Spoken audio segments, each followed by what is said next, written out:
ગુજરાત રાજ્ય સંચાલિત Eklavya residential model સ્કૂલના સંકુલને આજે ખુલ્લું મૂકવા માટેના લોકાર્પણ માટે આપણી મધ્યે ઉપસ્થિત ગુજરાત સરકારના કેબિનેટ મંત્રી શ્રી એવા નરેશભાઈ પટેલ સાહેબ અને આપણા સૌના વડીલ આપણા સાંસદ શ્રી એવા અહીં ઉપસ્થિત મનસુખભાઈ વસાવા સાહેબ, સાથે નર્મદા જિલ્લાના કલેક્ટર શ્રી એવા મોદી સાહેબ, સાથે અહીં ઉપસ્થિત પૂર્વ મંત્રી અને પૂર્વ ધારાસભ્ય એવા મોતીલાલભાઈ વસાવા સાહેબ, ભારતીય જનતા પાર્ટીના જિલ્લાના પ્રમુખ એવા નીલભાઈ રાવ, સાથે નર્મદા જિલ્લાના પ્રાયોજના વહીવટદાર શ્રી, સાથે ડીડિયાપાડા સાગબારા ચિકદાના પ્રાંત અધિકારી શ્રી,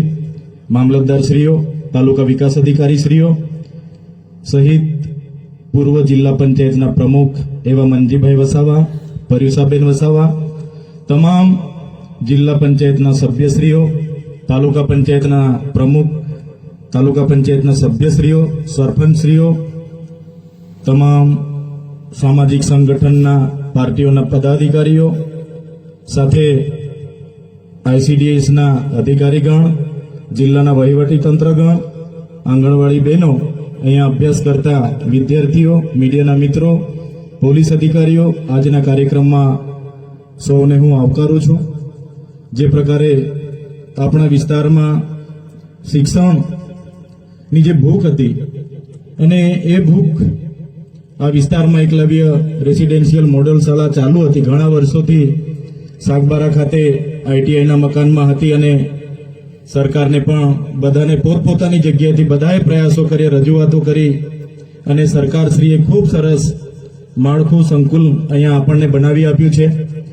અને બોયઝ અને ગર્લ્સ બંને 240ની કેપેસિટીવાળી 16 જેટલા ક્લાસરૂમ, લેબોરેટરી રૂમ, લાઇબ્રેરી, તમામ પ્રકારની સુવિધાઓથી સજ્જ આજે જ્યારે આપણને આપણા વિસ્તારમાં સંકુલ પૂરું પાડ્યું છે, આપણા વિદ્યાર્થીઓ, આવનારી પેઢીઓ અને પેઢીઓ અહીંથી ભણી ગણીને પોતાની કારકિર્દીનું નિર્માણ કરવાના છે, ત્યારે ગુજરાત સરકારના આ સાહસને અમે આવકારીએ છીએ, બિરદાવીએ છીએ.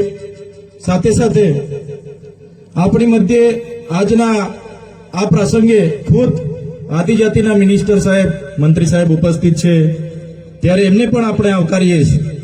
આગળ જ્યારે એમને મંત્રી પદ મળ્યું, મંત્રી થયા એના બાદ હું એમની સાથે રૂબરૂ 2 વખત મળ્યો. જઈએ છે, અમને પણ આવકારે છે, બેસાડે છે, સાંભળે છે.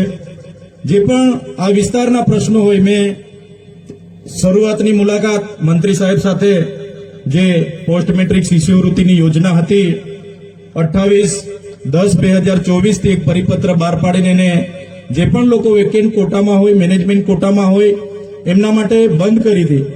ફરી એકવાર પરિપત્ર જૂનની 24મીએ થયો, પુનઃ ચાલુ કરવાની, બહાલી કરવાની સરકારે જાહેરાત તો કરી પણ એ પેન્ડિંગ હતી. જ્યારે મંત્રી સાહેબે નવા શપથ લીધા, અમે ત્યાં વિદ્યાર્થીઓ સાથે બિરસા મુંડા ભવને ગયા. બિરસા મુંડા ભવનથી ફરી અમે આગેવાનોને સાથે રાખીને મંત્રી સાહેબને મળવા ગયા, એમને ધ્યાન દોર્યું અને મંત્રી સાહેબે અમે કીધું, સાહેબ અમે 15 દિવસ પછી આ ના થાય તો પાછું અમારે અહીંયા આવીને રચનાત્મક કાર્યક્રમો આપવા પડશે. પણ મંત્રી સાહેબે કીધું કે 15 દિવસ ના થાય, તમને આવું ના પડે એવી અમારી મહેનત છે, અમે આગળ પ્રયાસો કરીશું. અને એમણે 15 દિવસ પહેલા જ એમણે પ્રેસ વાર્તા કરીને મોટી રકમ એવી 460 કરોડ આપણા બાળકોની શિષ્યવૃત્તિ બંધ કરી. ત્યારે એ નિર્ણય અમે લીધો. એમનું જેવું પ્રેસ કોન્ફરન્સ થયું અને સમાચારના માધ્યમોથી મને જાણવા મળ્યું, ભલે અમે અલગ વિચારધારા, અલગ પાર્ટીમાં હોઈએ, પણ મંત્રીશ્રીના પ્રેસ કોન્ફરન્સને 1 જ કલાક પછી મેં મંત્રીશ્રીના નિર્ણયને આવકાર્યો, એમનું સમર્થન કર્યું કે જે પણ અમારા નરેશભાઈ પટેલ સાહેબે જે નિર્ણય અમારા બાળકોના ભવિષ્ય માટે લીધો છે એમને હું આવકારું છું અને અમે ખુલ્લામાં એમને સમર્થન કરીશું. ત્યારે મંત્રી સાહેબનો પણ બધાના પ્રયાસો હતા, સાંસદ શ્રીઓના હતા, ધારાસભ્ય શ્રીઓના ધ્યાને રાખીને એમણે કર્યું. ત્યારે અમે એમના નિર્ણયને જાહેરમાં આવકાર્યો હતો અને એમને સમર્થન પણ કર્યું હતું. બીજા 3-4 મુદ્દે પણ અમે એમને બીજી વાર પણ મળ્યા હતા. સાહેબને તે પણ યાદ છે કે બીજી વાર પણ અમે મળ્યા હતા.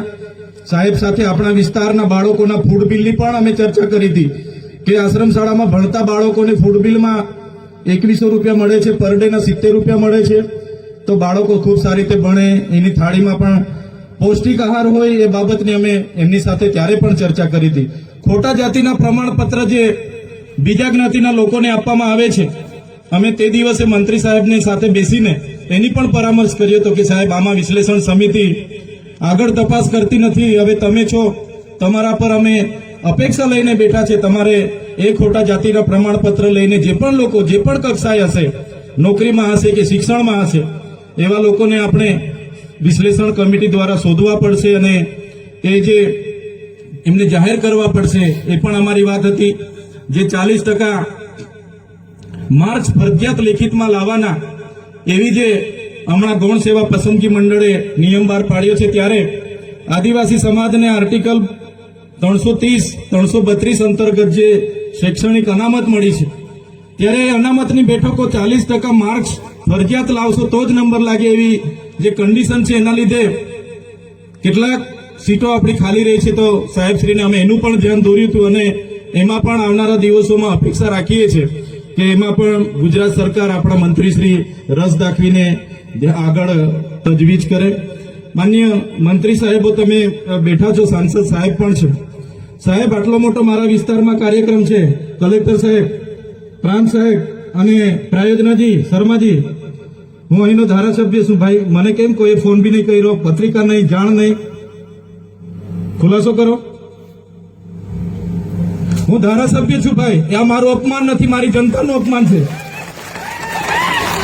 આ મારું અપમાન નથી. મને કોઈ કાર્યક્રમનો મોહતાજ નથી.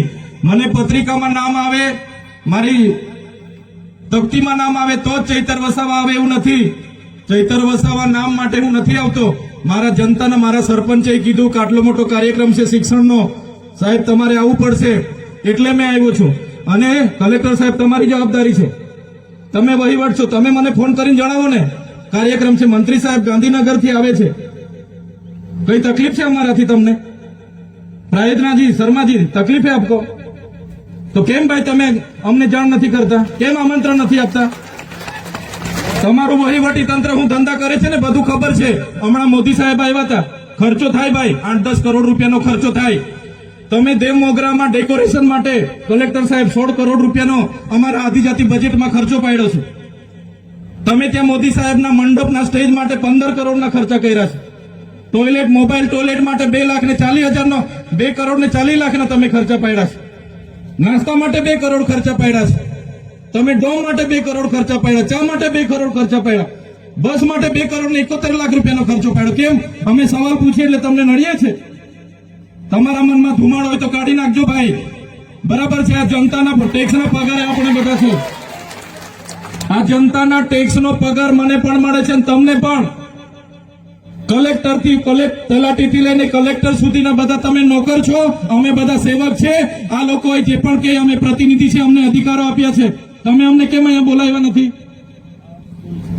ના સાહેબ, અમારે વિદ્યાર્થીઓ અમે કેવું પડે છે.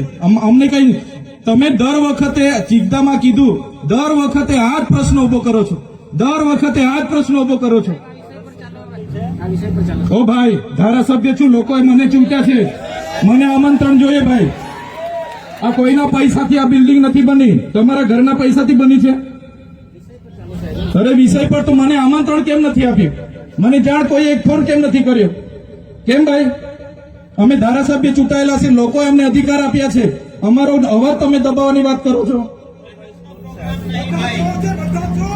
અમને કેમ નથી આમંત્રણ આપ્યું? તમે તમારે આમંત્રણ આપવું જોઈએ ને અમને.